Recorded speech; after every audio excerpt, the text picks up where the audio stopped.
할머니, 저 인간 언제 내쫓을 거예요? 칠흑 같은 어둠이 깔린 밤. 11시, 제 손녀 서연이의 목소리가 서재 문틈으로 비수처럼 날아와 꽂혔습니다. 며칠 전 사위놈이 제 손녀의 친구인 초등학생 여자아이에게 몹쓸 짓을 하려다 미수에 그친 사건을 알게 된 직후였습니다. 조용히 해, 애 듣겠다. 제 딸 미니가 속상했지만 그 목소리엔 죄책감이 없었죠. 엄마, 할머니 요양원에 보내고 나면 약속했던 샤넬 백 진짜 사주는 거지. 그 순간 저는 깨달았습니다. 이 집은 더 이상 제 안식처가 아니라 저를 집어삼키려는 거대한 짐승의 아가리라는 것을요.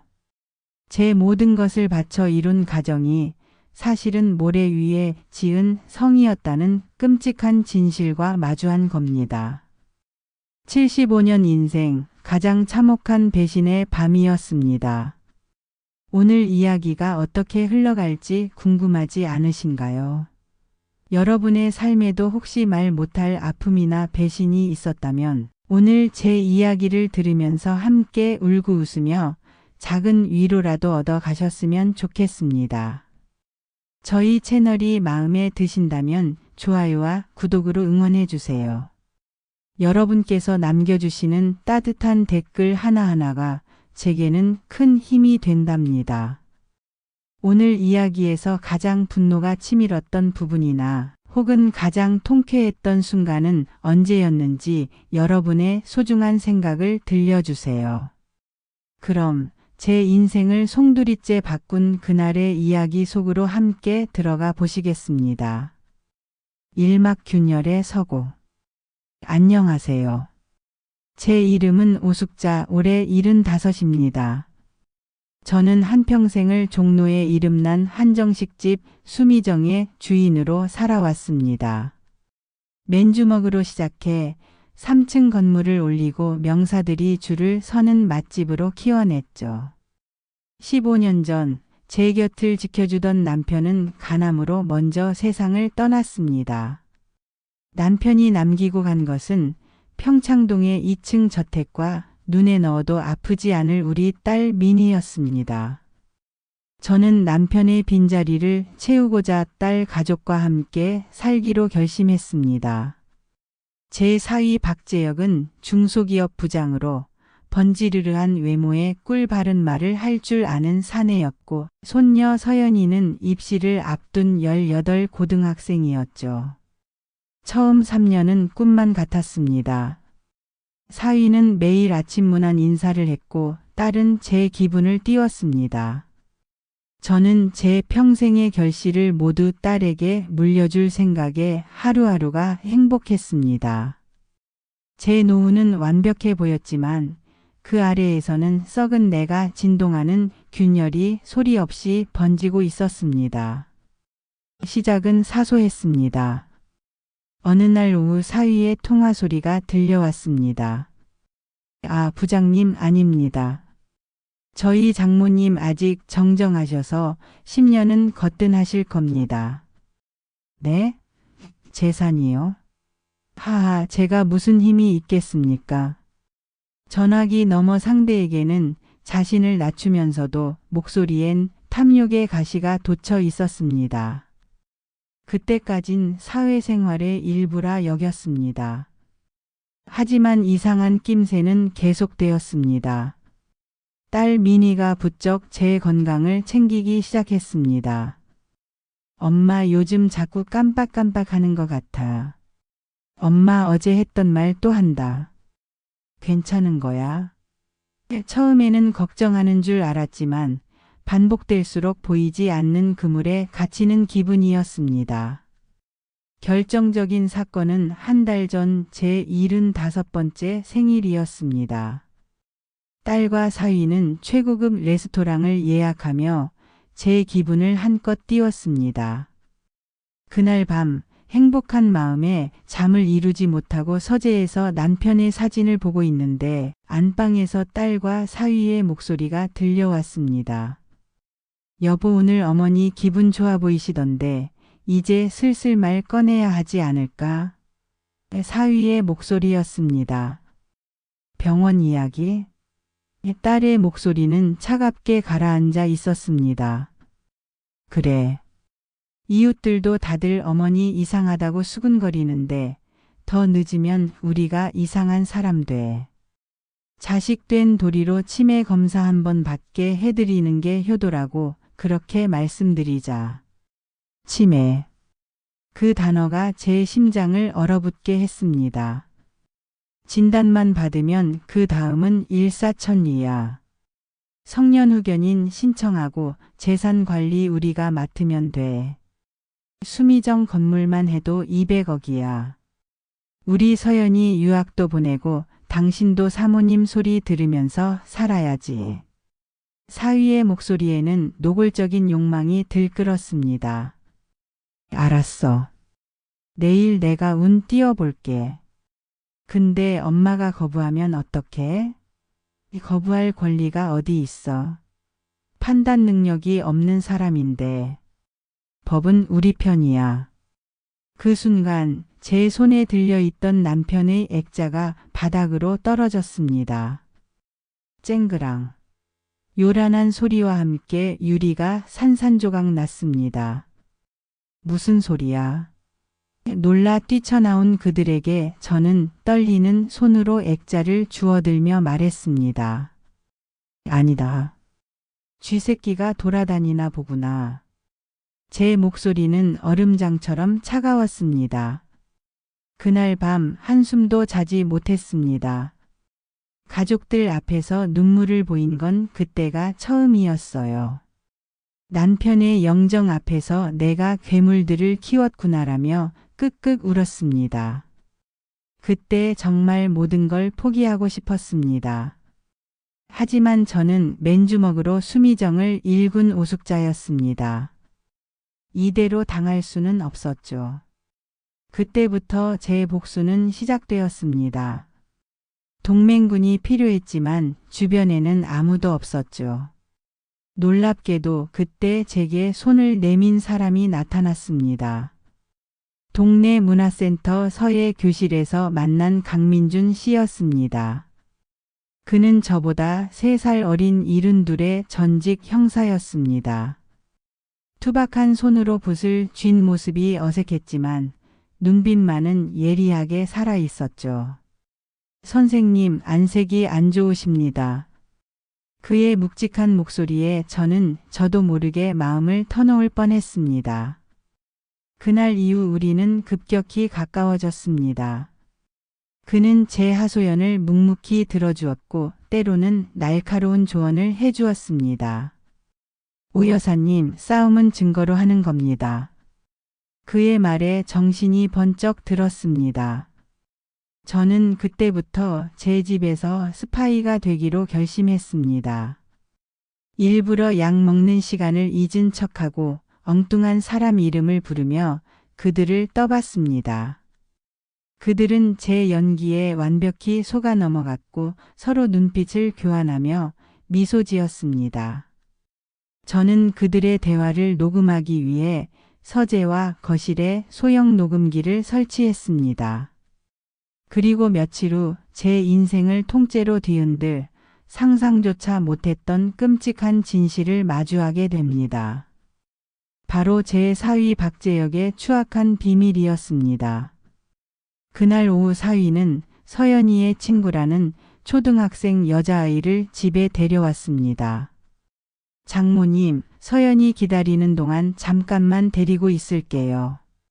아이는 해맑게 웃으며 인사했습니다. 저는 아이에게 주스를 건네주고 방으로 들어왔습니다. 잠시 후 거실에서 아이의 겁에 질린 비명과 함께 무언가 깨지는 소리가 들렸습니다. 아저씨 왜 이래요? 만지지 마세요.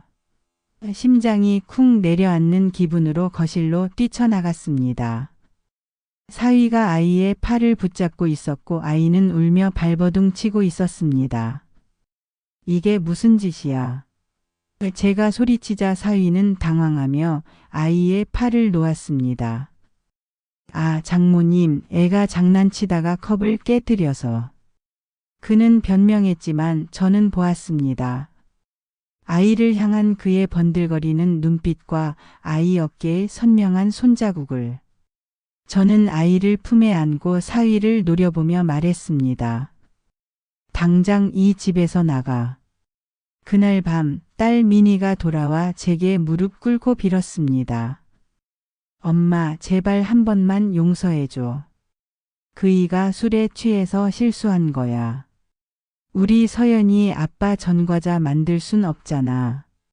저는 딸의 얼굴에서 죄책감을 읽을 수 없었습니다. 오직 자신의 안위와 체면만이 중요할 뿐이었습니다. 그 순간 저는 결심했습니다. 이들을 용서하는 것은 신의 영역이다. 내가 할 일은 이들을 지옥으로 보내는 것뿐이라고. 저는 그날 밤 민준 씨에게 전화를 걸었습니다. 강 선생님, 저 좀 도와주셔야겠습니다. 제 사위 놈이 사람이 아니었습니다. 제 목소리는 분노로 떨리고 있었습니다. 이막 반격의 서마. 그날 이후 제 집은 소리 없는 전쟁터가 되었습니다. 저는 딸과 사위 앞에서 완벽하게 정신 나간 노인을 연기했습니다. 아침에는 죽은 남편을 찾았고 점심에는 사위를 아들로 착각했습니다. 제 연기가 실감날수록 그들의 얼굴에는 화색이 돌았습니다.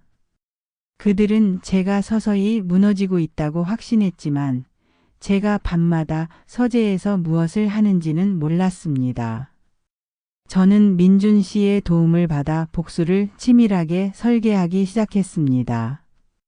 민준 씨는 형사 시절 인맥을 동원해 사위 박재혁의 뒷조사를 해주었습니다. 며칠 후 그는 충격적인 사실을 알아왔습니다. 오 여사님, 박서방 보통 내기가 아닙니다. 상습적으로 아동 성추행 관련 사이트를 드나들었고 비슷한 혐의로 경찰 조사를 받다가 풀려난 적도 있습니다. 피가 거꾸로 솟는 것 같았습니다.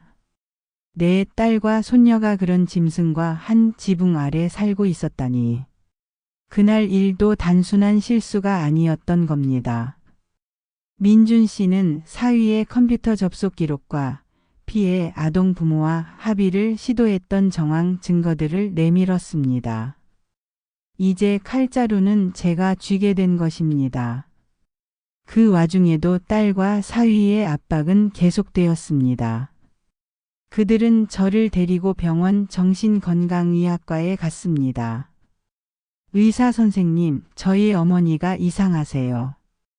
헛것을 보시고 사람도 못 알아보세요.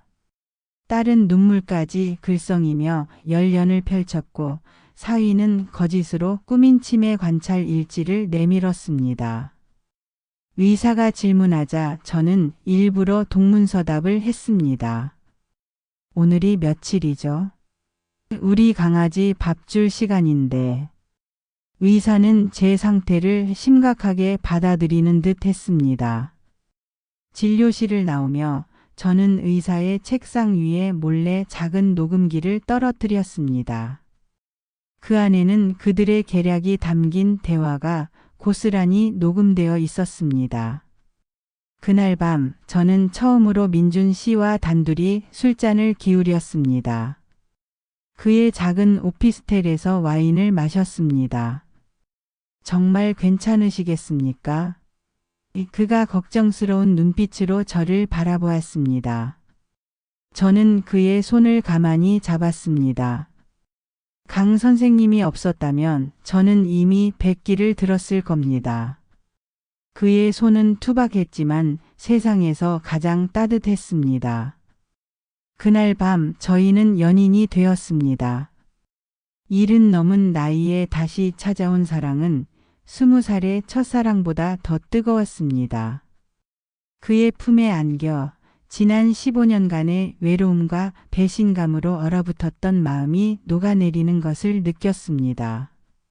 그의 거칠지만 다정한 손길에 잊고 있던 여자의 감각이 깨어나는 것을 느꼈습니다. 거울 속 초라한 제 모습을 보며 모든 것을 포기하고 싶었던 날들이 스쳐 지나갔습니다.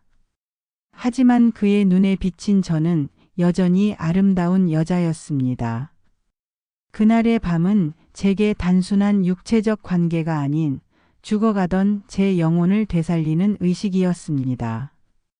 그와 함께라면 이 지옥 같은 싸움에서 반드시 이길 수 있다는 확신이 들었습니다. 며칠 후 딸과 사위는 제게 최종 통보를 했습니다. 엄마, 의사 선생님이 전문 시설에서 돌봄을 받는 게 좋겠대.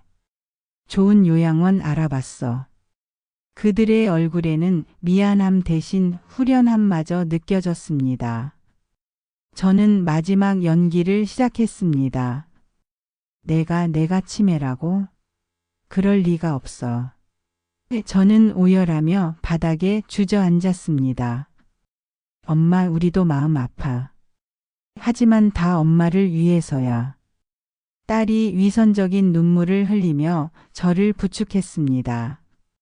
그때 사위가 결정타를 날렸습니다.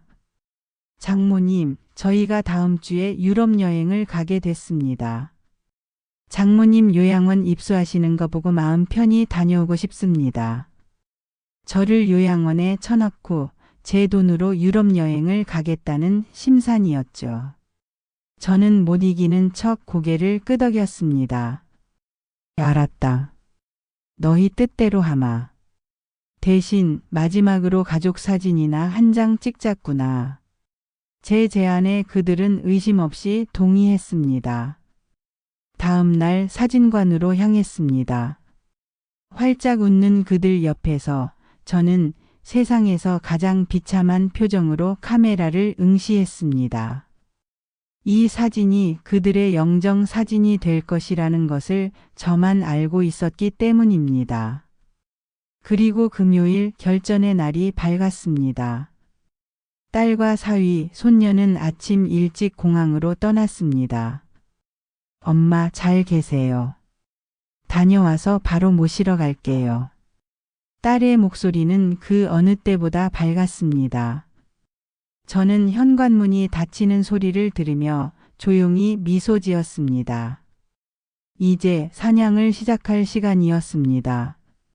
저는 가장 먼저 수미정의 지배인 김 부장에게 전화를 걸어 모든 계획을 설명했습니다.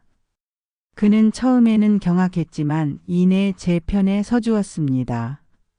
마님, 분부만 내리십시오.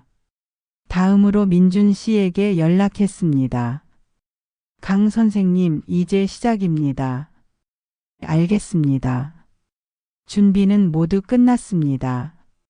저는 인감도장과 모든 서류, 통장들을 챙겼습니다. 그리고 40년을 살았던 평창동 저택을 마지막으로 둘러보았습니다.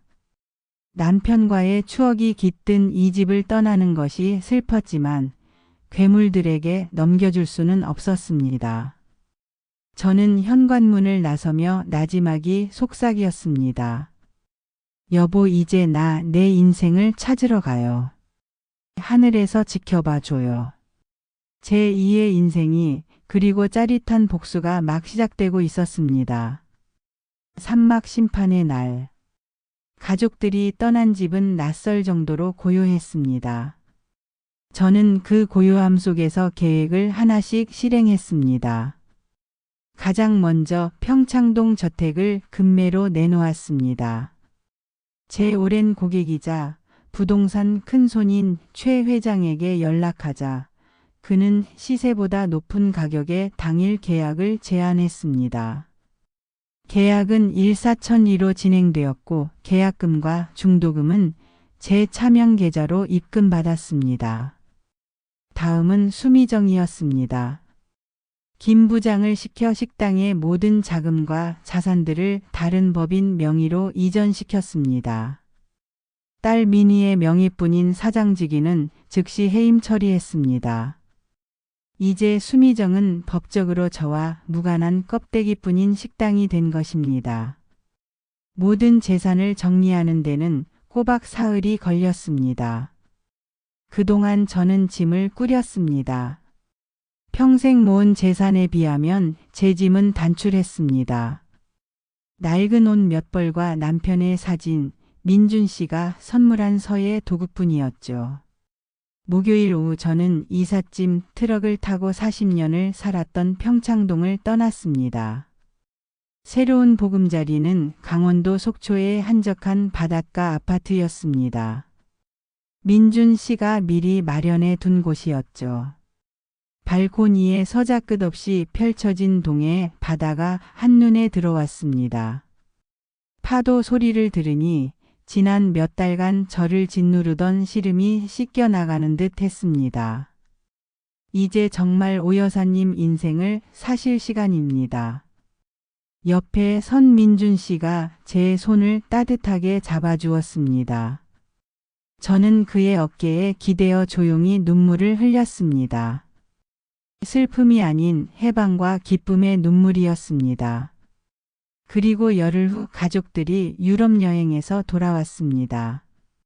저는 그 시간 민준 씨와 함께 속초의 맛집을 다니고 바닷가를 산책하며 꿈같은 시간을 보냈습니다. 제 휴대폰은 꺼둔 지 오래였습니다. 그들은 공항에 내리자마자 제게 전화를 걸었을 테고 받지 않는 전화에 불안해하며 평창동 집으로 향했겠죠. 그들이 마주했을 풍경은 굳게 닫힌 대문과 외부인 출입 금지라는 낯선 경고판이었을 겁니다. 그날 밤 모르는 번호로 걸려온 전화를 받았습니다. 엄마, 이게 어떻게 된 거야? 집이 팔렸대. 전화기 너머로 딸 미니의 경악에 찬 비명이 들려왔습니다. 저는 가장 평온한 목소리로 대답했습니다. 미니냐? 여행은 재미있었니? 엄마, 지금 장난해? 우리가 길바닥에 나앉게 생겼는데. 왜 길바닥에 나앉아?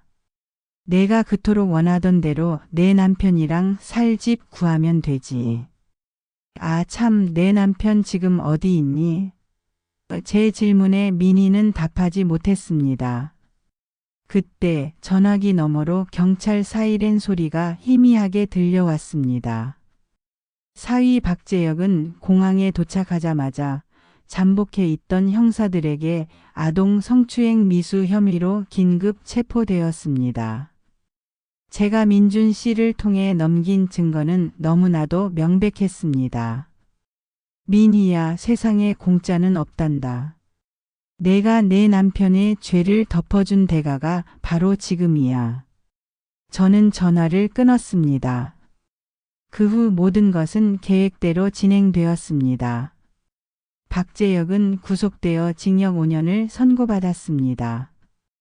그의 범죄 사실이 언론에 보도되면서 딸 민희의 인생도 나락으로 떨어졌습니다.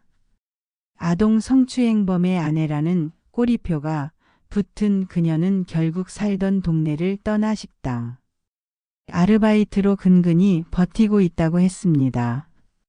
손녀 서연이는 충격으로 학교를 자퇴하고 정신과 치료를 받고 있다는 소식을 들었습니다. 껍데기만 남은 수미정은 세금 폭탄을 맞고 파산했습니다. 한 달 후 민희에게서 편지가 왔습니다. 단 한 번만 만나달라는 애원이 담겨 있었지만 저는 그 편지를 태워버렸습니다. 용서는 그들의 몫이 아니라 그들에게 상처받은 이들의 몫이니까요. 지금 저는 속초의 작은 집에서 민준 씨와 함께 소박하지만 행복한 노년을 보내고 있습니다. 아침이면 함께 산책하고 오후에는 서예를 하거나 동네 노인정에서 화투를 칩니다. 저녁에는 된장찌개에 소주 한 잔을 기울이며 하루를 마무리합니다. 평창동 저택과 수미정을 판 돈은 수백억에 달했지만 저는 대부분을 아동 성범죄 피해자들을 위한 재단에 기부했습니다. 제게 남은 것은 이 작은 아파트와 약간의 생활비뿐입니다. 하지만 저는 제 인생에서 지금이 가장 부유하고 행복합니다. 진정한 행복은 재산의 크기가 아니라 마음의 평화와 사랑하는 사람과의 시간에 있다는 것을 저는 이른이 넘어서야 비로소 깨닫게 된 것입니다. 이 글을 보시는 모든 분들께 말씀드리고 싶습니다. 인생은 나이와 상관없이 언제든 다시 시작할 수 있습니다. 부당한 대우에 참고만 잊지 마세요. 여러분의 인생의 주인은 바로 여러분 자신입니다. 용기를 내어 자신의 행복을 되찾으세요. 저 우습자가 할 수 있었으니 여러분도 분명히 할 수 있습니다. 오늘 제 이야기는 여기까지입니다. 긴 시간 함께 해주셔서 정말 감사합니다. 제 이야기가 여러분께 작은 용기나 위로가 되었기를 바랍니다. 오늘 이야기에서 가장 통쾌했던 부분은 어디였나요? 혹은 여러분이 저였다면 어떤 선택을 했을지 여러분의 소중한 의견을 댓글로 남겨주세요. 여러분의 모든 댓글을 소중히 읽어보겠습니다. 앞으로도 더 재미있고 의미 있는 이야기로 찾아뵐 것을 약속드리며 구독과 좋아요, 알림 설정도 잊지 말아주세요. 여러분의 하루하루가 평안과 행복으로 가득하시기를 진심으로 기원합니다.